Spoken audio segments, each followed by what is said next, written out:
الحمد للہ رب العالمین والصلاة والسلام علی سید المرسلین وعلی آلہ وصحابہ اجمعین۔ اعوذ باللہ من الشیطان الرجیم، بسم اللہ الرحمن الرحیم۔ ان اصحاب الجنة اليوم في شغل فاكهون هم وازواجهم في ظلال على الارائك متكئون لهم فيها فاكهة ولهم ما يدعون سلام قولا من رب رحيم وامتازوا اليوم ايها المجرمون۔ صدق اللہ العظیم۔ معزز سامعین کرام اور پردہ نشین خواتین، گزشتہ مجلس کے اندر ہماری بات یہاں تک پہنچی تھی کہ قیامت کا میدان جب قائم ہوگا اور اس کے بعد اللہ تبارک و تعالی سب سے پہلے حکم یہ دیا جائے گا کہ اعمال نامے کو اڑایا جائے۔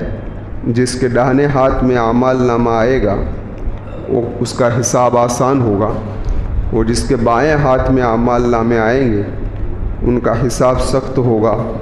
اللہ تبارک و تعالیٰ اس سے ہماری حفاظت فرمائے اور ہمیں داہنے ہاتھ میں اعمال نامہ نصیب فرمائے۔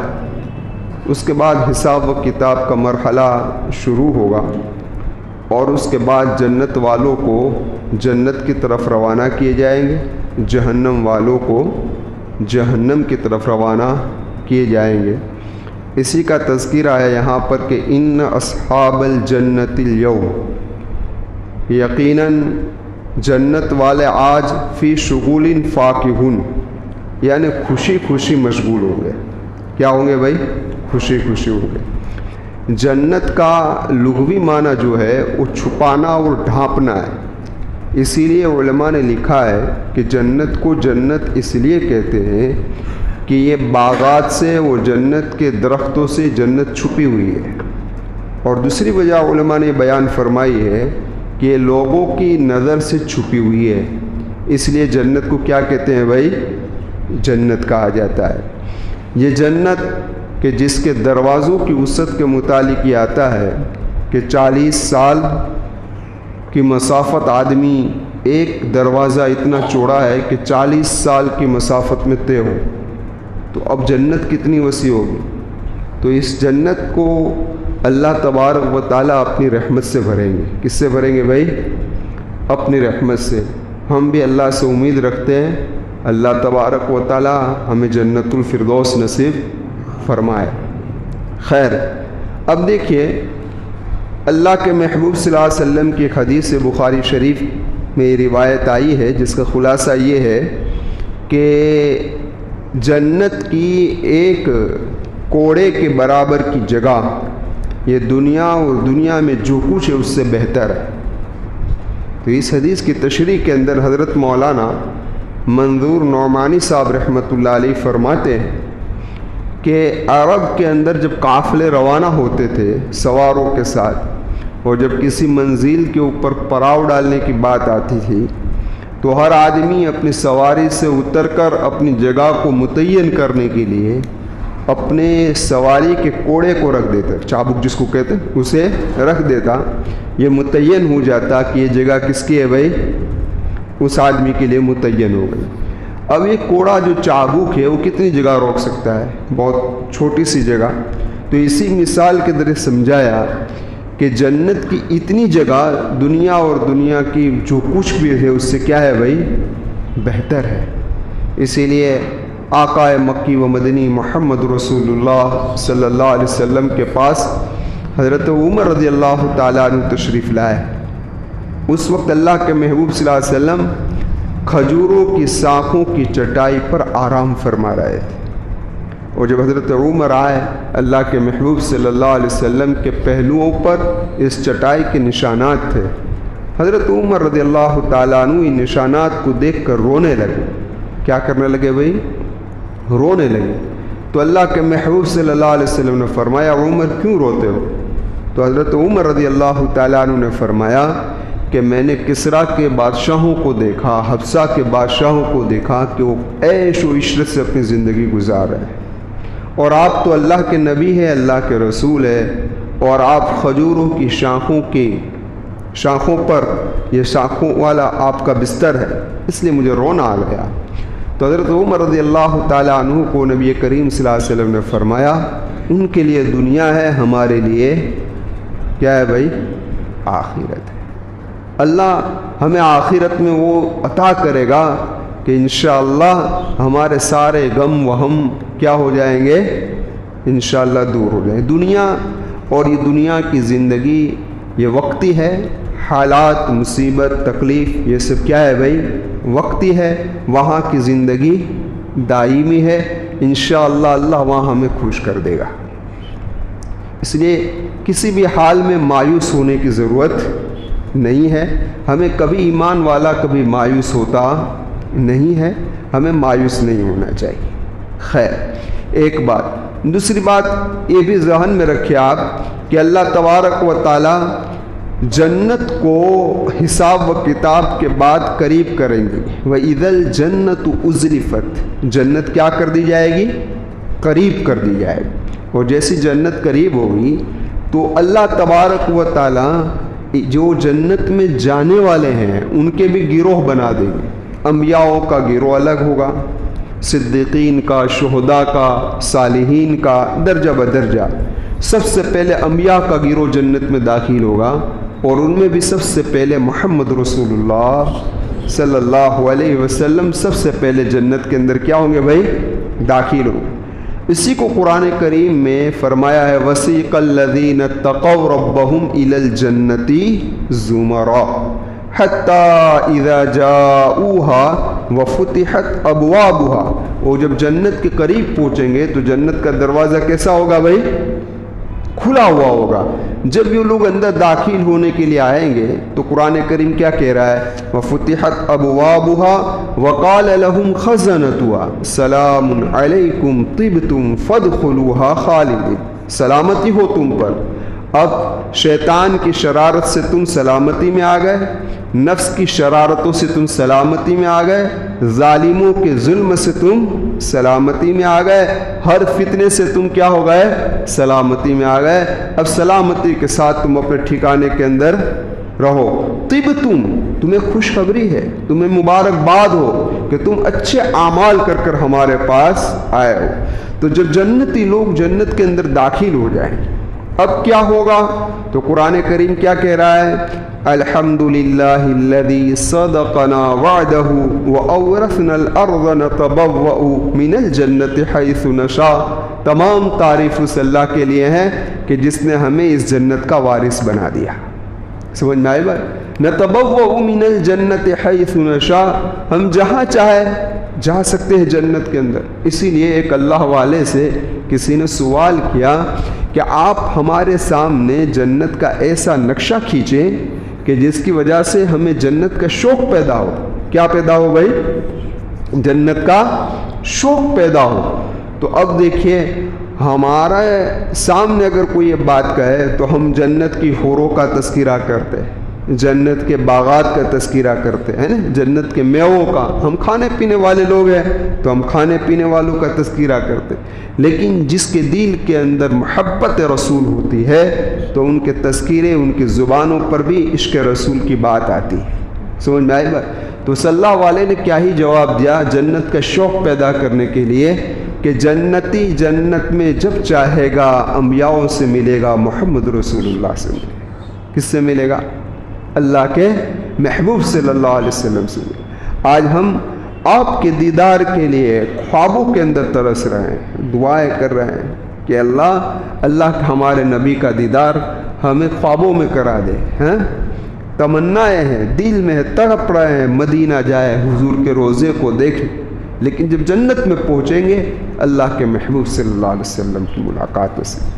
حضرت شیخ یونس صاحب جونپوری رحمۃ اللہ علیہ کے پاس ایک بڑے عالم آئے، وہ بھی بڑے درجے کے عالم تھے۔ وہ آئے اور کہنے لگے حضرت میرا تعلق اللہ تبارک و تعالیٰ کی ذات سے جوڑ دیجئے، تو حضرت شیخ یونس صاحب جونپوری رحمتہ اللہ علیہ نے فرمایا کہ میں کون ہو سکتا ہوں کہ آپ کا تعلق اللہ سے جوڑ دوں، یعنی میری کیا حیثیت کہ میں آپ کا تعلق اللہ سے جوڑ دوں، لیکن میں آپ کو یہ کہہ رہا ہوں کہ آپ محمد رسول اللہ کو راضی کر لیں، اللہ راضی ہو جائے گا۔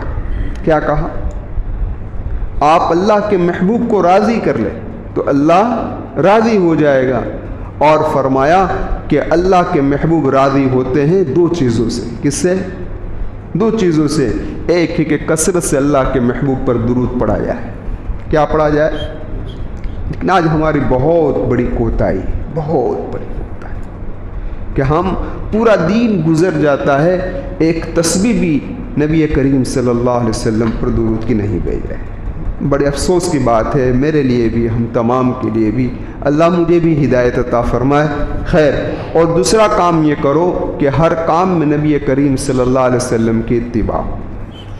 پانی پیو تو سنت محمد پر، کھانا کھاؤ تو سنت محمد صلی اللہ علیہ وسلم پر۔ یہاں تک لکھا، حضرت نے فرمایا کہ پانی کی پیاس نہ لگی ہو، پانی کی پیاس نہ لگی ہو، پھر بھی کہ میں یہ پانی پیوں گا تو میرے نبی کی 6 سنتوں پر عمل ہوگا، جان بوجھ کر پانی پیوں، نبی کریم صلی اللہ علیہ وسلم کی سنت پر عمل کرنے کی۔ یہ مختصر نصیحت تھی۔ وہ بڑے عالم تھے، چلے گئے، کچھ وقت کے بعد پھر حضرت کے پاس آئے اور کہنے لگے، حضرت میرا تعلق اللہ سے قائم ہو گیا، میرا تعلق اللہ سے جڑ گیا۔ تو کہ تجھے کیسے پتہ چلا کہ تیرا تعلق اللہ سے جڑ گیا؟ تو کہ اب عبادت کے اندر دل لگنے لگا ہے، اب نماز میں بھی مزہ آ رہا ہے، تلاوت میں بھی مزہ آ رہا ہے، عبادت کے اندر کیا ہو گیا؟ اب دل جڑ گیا۔ تو میرے نوجوانوں، اگر ہم اللہ کے محبوب صلی اللہ علیہ وسلم کے طریقے پر چلیں گے تو انشاءاللہ اللہ راضی ہو جائے گا، اور جب اللہ راضی ہو جائے گا تو خود بخود ظالموں کے ظلم کو اللہ ختم فرما دے گا۔ کیا کریں گے بھائی؟ ظلم خود بخود ختم ہو جائے گا۔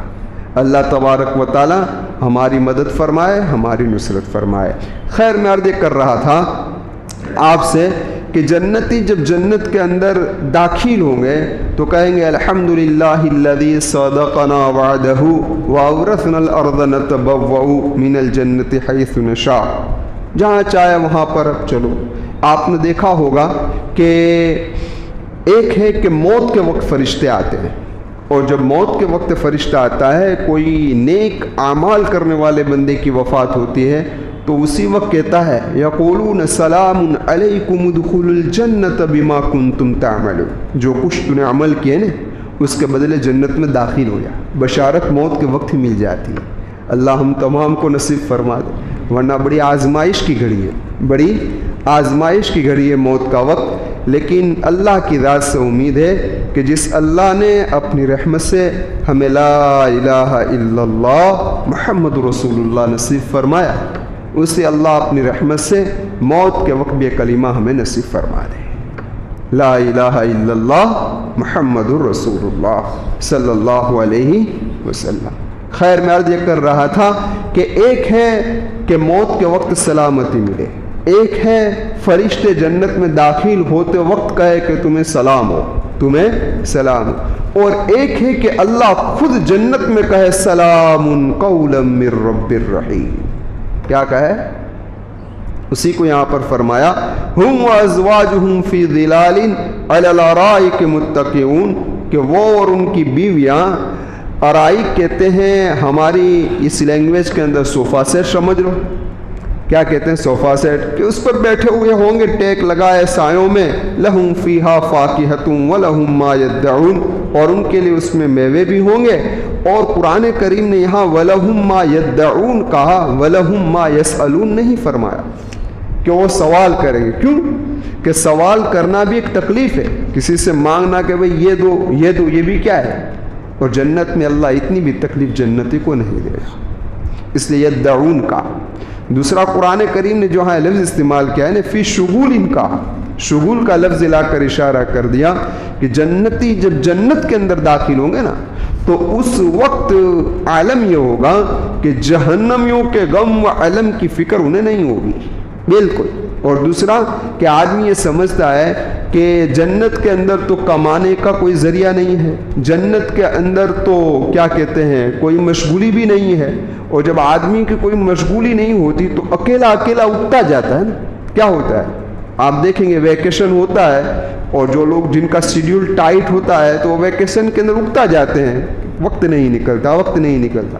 تو قرآن کریم نے فی شغول کہا کہ تفریح کے اندر وہ لوگ اتنے مشغول ہوں گے کہ ان کے ذمے کوئی ذمہ داری نہیں ہوگی، پھر بھی اگتائیں گے نہیں. اس لیے قرآن نے کہا کہ فی شغول فاکہون ہم وازواجہم فی ظلال علی الارائک متکئون لہم فیہا فاکہۃ ولہم ما یدعون. اب کہے گا اللہ سلام قولا من رب الرحیم، سلام ہو، کیا ہو؟ سلام. اب اللہ سلام کہے، بہت ہی اونچا سلام. اب جنتی جب ساری نعمتیں جنت کی مل جائے گی، اس وقت اللہ اعلان فرمائے گا، کہے گا کہ بھئی آج کے بعد میں تم سے کبھی ناراض نہیں ہوں گا، میں تم سے راضی ہو گیا. یہ بہت بڑی نعمت. اور اس کے بعد بھی ایک نعمت باقی رہ جائے گی، تو آخر میں اعلان ہوگا کہ بھئی ابھی ایک نعمت باقی ہے. کون سی؟ جنت کے ساری نعمتیں مل چکی ہے، اب کون سی نعمت؟ اس وقت اللہ اپنا دیدار فرمائے گا. یہ سب سے بڑی نعمت ہے. کیا ہے؟ اللہ اپنا دیدار فرما دے. تو فرمایا سلام قولا من رب الرحیم. اب ذرا دیکھو، یہاں تک تو جنتیوں کا حال بیان ہوا. اس لیے میں نے سورہ یاسین کی تفسیر جب شروع کی، اس وقت آپ سے کہا تھا کہ میں آپ سے کہوں گا جب سورہ یاسین کی تفسیر مکمل ہو جائے گی، ابھی 1.5 رکوع باقی ہے، کہ بھئی سورہ یاسین کس نے منہ پر یاد کر لی ہے نا؟ آپ میں سے کس نے کوشش کی؟ کتنی یاد ہوئی؟ کس کو یاد ہوئی؟ یہ ہماری کمزوری ہے کہ ہم ہمت ہی نہیں کرتے، پہلا اسٹیپ ہی نہیں بھر رہا ہے. جب پہلا اسٹیپ ہم نہیں بھر رہے ہیں تو منزل تک کہاں پہنچیں گے؟ اس لیے ہمیں کوشش کرنی چاہیے. خیر، اب اللہ تبارک و تعالیٰ جنتیوں کا تو حال یہ ہوگا، لیکن ایک دوسرا گروہ ہوگا، وہ مجرموں کا ہوگا. اس وقت اللہ اعلان فرمائے گا وَامْتَازُوا الْيَوْمَ أَيُّهَا الْمُجْرِمُونَ، اے مجرموں الگ ہو جاؤ، آج تم کیا ہو جاؤ؟ الگ ہو جاؤ. اس لیے قرآن کریم نے جب قبروں سے اٹھنے کا ایک منظر جب کھینچا ہے، کأنہم جراد منتشر، کیا کہا؟ کہ گویا وہ بکھری ہوئی ٹڈیوں کی طرح ہو. اس وقت تو اچھے اور برے سارے لوگ خلط ملت ہو جائیں قبر سے نکلتے وقت تو، لیکن پھر کیا ہوگا؟ پھر اب اللہ اعلان کرے گا وَامْتَازُوا الْيَوْمَ أَيُّهَا الْمُجْرِمُونَ، اے مجرموں الگ ہو جاؤ. تو اب غیر مسلم، اس طریقے سے فاسق، فاجر، اس طریقے سے کیا کہتے ہیں بدعتی، اس طریقے سے مشرک، اور اس طریقے سے گنہگار، سارے کے سارے الگ الگ گروہ ہو جائیں گے. اب ان کا ٹھکانہ کیا ہوگا؟ تو جب ان کے بارے میں کہا جائے گا کہ ان کو اب جہنم کے اندر کیا کر دیا جائے؟ دھکیل دیا جائے. جب جہنم میں دھکیلنے کی بات ہوگی تو ان کے ہاتھوں میں زنجیریں پہنا دی جائے گی، ان کے گلوں میں توق ڈال دیا جائے گا، ان کے پیروں میں بیڑیاں ڈال دی جائے گی، اور کہا ہے خذوہ فغلوا، پکڑو اس کو. اب قرآن کریم میں آیت ہے یہ خذوہ فغلوا، پکڑو اس کو. تو جہنم کی در و دیوار بھی ان کو پکڑنے کے لیے دوڑے گی. ثم الجحیم صلوا، ڈالو اس کے اندر، جہنم کے اندر. ثم فی سلسلۃ ذرعها 70 ذراعا فاسلکوا، 70 گز، کیا کہتے ہیں 70 گز زنجیروں کے اندر جکڑ دیے جائیں گے کہ وہ تصور بھی نہ کر سکے کہ ہم یہاں سے نکل سکیں. پھر جہنم کا دروازہ اوپر سے کیا کر دیا جائے گا؟ بند کر دیا جائے. لہم من جہنم مہاد ومن فوقہم غواش، ان کا اوڑھنا اور بچھونا کیا بن جائے گا؟ ایسی سخت آگ کے اندر ان کو کیا کر دیا جائے گا؟ ڈال دیا جائے گا. اللہ تبارک و تعالیٰ اس سے ہماری حفاظت فرمائے. اب دیکھیے یہ جو عذاب ہوگا نا، اس میں سے 3 عذاب بڑے سخت جو قرآن کریم نے بیان فرمائے. قطعت لہم ثیاب من نار، ایک یعنی کہ ان کا لباس ہی آگ کا ہوگا، اوپر آگ، نیچے آگ، دائیں آگ، بائیں آگ، یعنی آگ کے اندر کیا ہوں گے؟ گھرے ہوئے ہوں گے. ایک دوسرا کیا کہا؟ قطعت لہم ثیاب من نار یصب من فوق رؤوسہم الحمیم، کہ ان کے اوپر کھولتا ہوا پانی ڈالا جائے گا، اس سے کیا ہوگا تو کہ اندر کی انتریا بنتریا سب کچھ نکل کر کیا ہو جائے گی؟ باہر ہو جائے گی۔ یصب من فوق رؤوسہم الحمیم یسحر بہ ما فی بطونہم والجلود ولہم مقامع من حدید، اور لوہے کے وہ کیا کہتے ہیں ہتھوڑے ان کے سروں پر مارے جائیں گے۔ لکھا ہے تفسیر کے اندر کہ پوری دنیا کے جنات اور انسان اگر مل کر اس ہتھوڑے کو اٹھانا چاہے تو اٹھا نہیں سکتے۔ اتنا وزنی ہتھوڑا جب ان کے سروں پر اور بدن پر مارا جائے گا تو جہنمیوں کے ریزے ریزے ہو جائیں گے، لیکن موت نہیں ہے تو پھر واپس ویسے ہی ہو جائیں گے۔ اس لیے جہنم کی آگ کو برداشت کرنے کے لیے، یعنی کہ جہنم کی آگ ان کے جسم کو اچھی طرح کھائے، اس لیے اللہ تبارک و تعالی جہنمی کے جسم کو بھی بہت بڑا بنا دے گا۔ اس کی سے ڈاڑھ احد پہاڑ کے برابر ہو، احد پہاڑ کے برابر، اور ایک مونڈے سے لے کر دوسرے مونڈے تک ایک تیز سواری 3 دن تک چلے، اتنا ان کا بدن چوڑا ہو جائے۔ تو اسی کو کہا کہ وَامْتَازُوا الْيَوْمَ أَيُّهَا الْمُجْرِمُونَ، اے مجرمو آج کیا ہو جاؤ؟ الگ ہو جاؤ۔ اللہ سے دعا کرتے ہیں اللہ تبارک و تعالیٰ ایسی جہنم سے ہماری حفاظت فرمائے۔